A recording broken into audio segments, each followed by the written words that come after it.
main contents of this class are: one of the basic measures to prevent direct personal electric shock, insulation. First of all, please think about a question. What is the most direct way to prevent contact with an electrically charged body? It must be wrap the electrically charged body with a non-conducting material, so that it is completely isolated from the outside world, so that the human body can't come into direct contact with the charged body. This measure is insulation.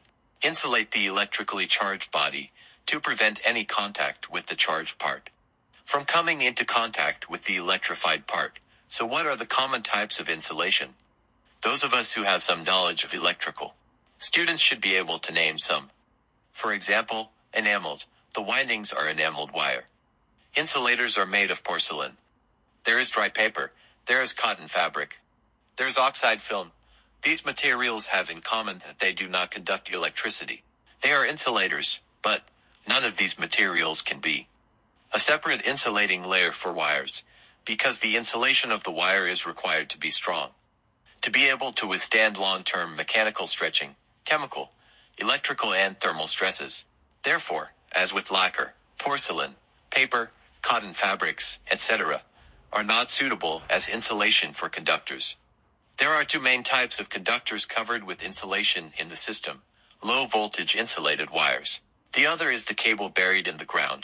The cable has a higher voltage rating. It is covered with thicker insulation, more layers. The part of the wire next to the core is called the insulation. It is made up of less expensive, good mechanical properties, high electrochemical resistance, waterproof and water-resistant chemical materials with good insulating properties. Polyvinyl chloride, cross-linked polyvinyl chloride. The outermost layer is called the protective layer. It consists of abrasion resistant to moisture, can withstand large mechanical impacts. Synthetic rubber, the material used to insulate the wire. Generally polyvinyl chloride, cheap, good mechanical properties. The performance of the insulating material generally refers to within the range of the voltage it can withstand. Insulating properties that are not damaged by the voltage they can withstand. Insulation properties include electrical properties, mechanical properties. For example, not breaking under tension. For example, no deformation under certain pressure. Thermal properties. For example, heat resistance, cold resistance. Moisture absorption properties, chemical stability and biological resistance, etc. Electrical properties of insulating materials, mainly under the action of electric field. Dielectric properties and insulation strength, conductivity of the material, good or bad electrical properties, the first and the voltage of the high and low, has a direct relationship. For example, the higher the voltage, the higher the electric field strength. So the particles that would otherwise remain neutral at lower voltages. At lower voltages, the particles that remain neutral will break away from their inherent bonds and become electrically conductive free particles. The insulating properties of the material is greatly reduced. The second is closely related to the temperature of the environment. The higher the ambient temperature, the more active the particles are. So a system has a 6-degree principle. It means transformer insulation aging speed, when the temperature of the transformer windings is within the permissible range. Every 6 degrees Celsius increase in temperature, the insulation aging speed will be doubled.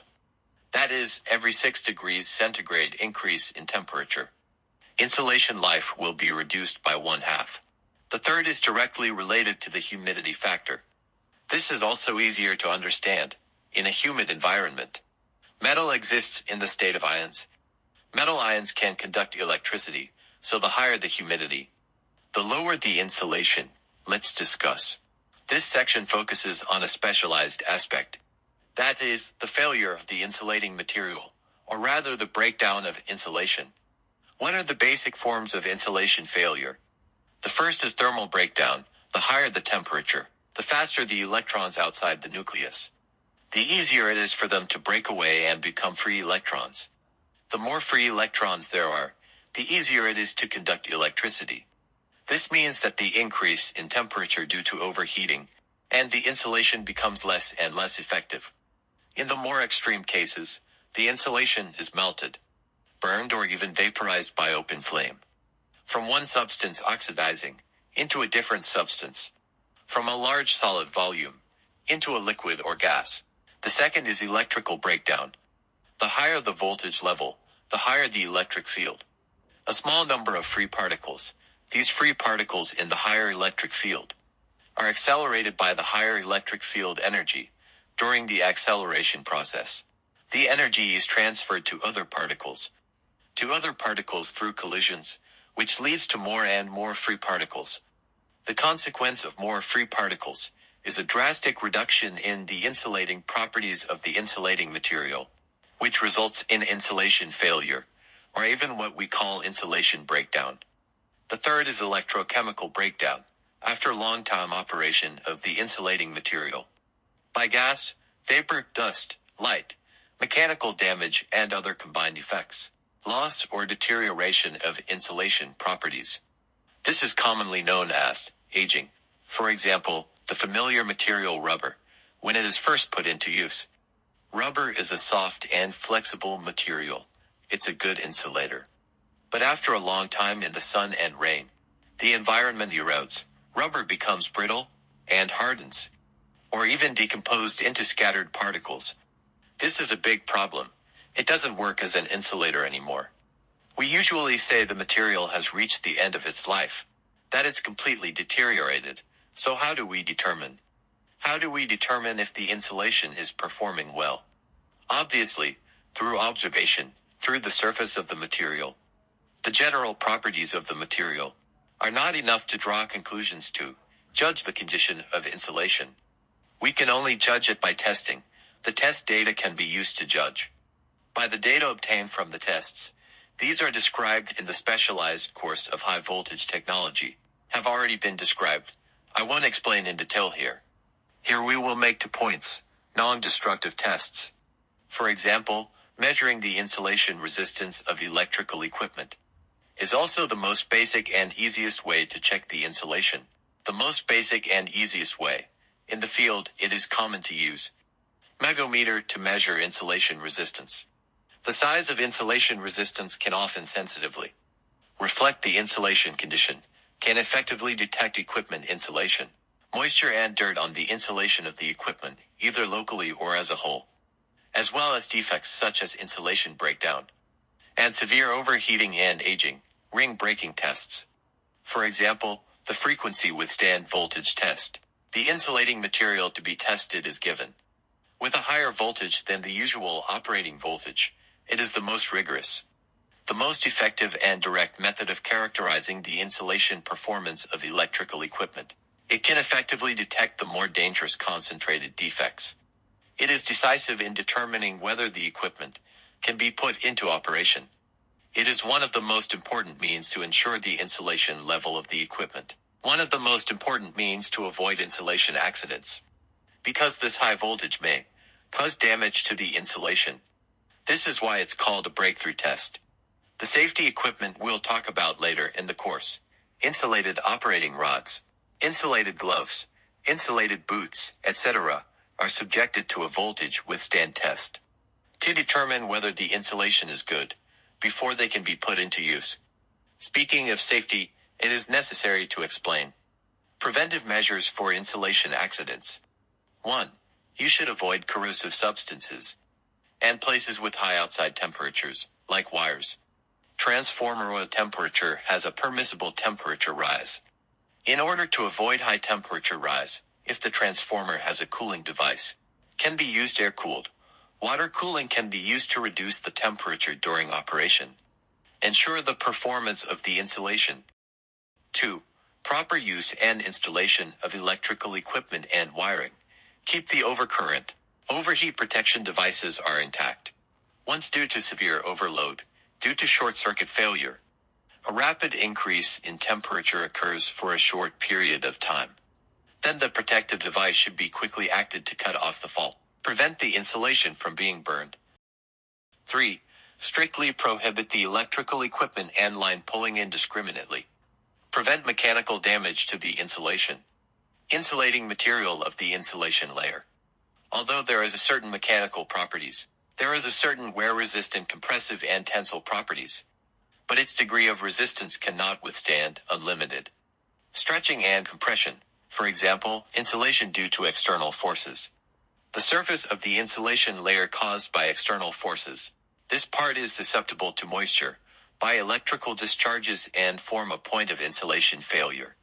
If the human body approaches or touches this point, then it may cause personal electric shock accident. 4.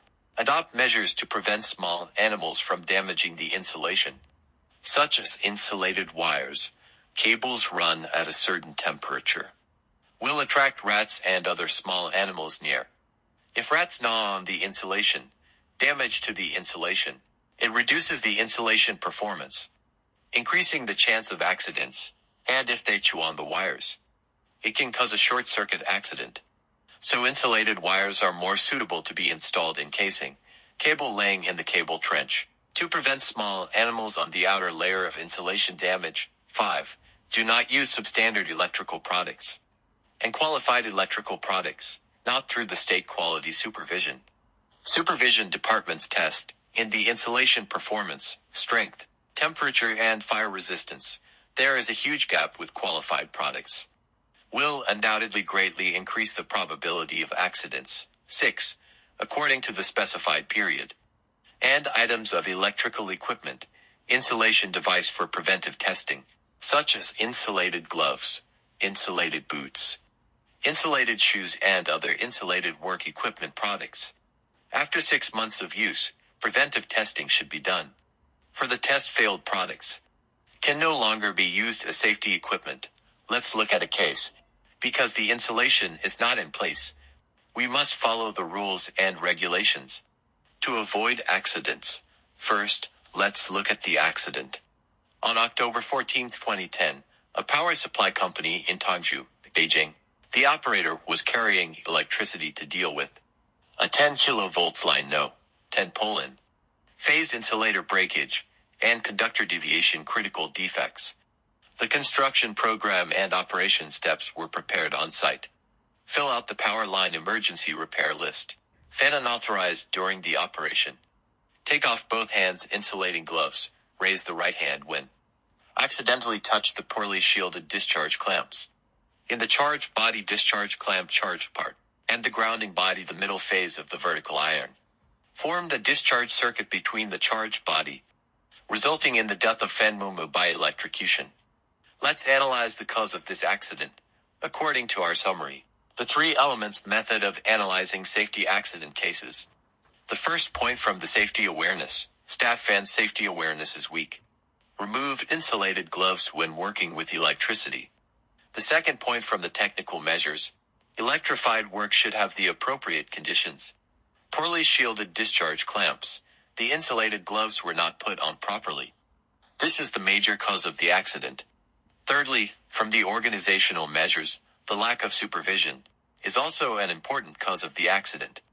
To propose preventive measures, we can still start from 3 points. First, improve the safety awareness and technical level of employees. Establish a safe production system and system. Secondly, technically, strictly implement the workflow of charged operation. Strictly prohibit the work area conductor exposed. 3. Organizationally, strictly implement the work supervision system. For the operation of complex electrified work, cannot just make programs on the scene, should be handled in advance for the work ticket of banding operation, to ensure the safety of the operation.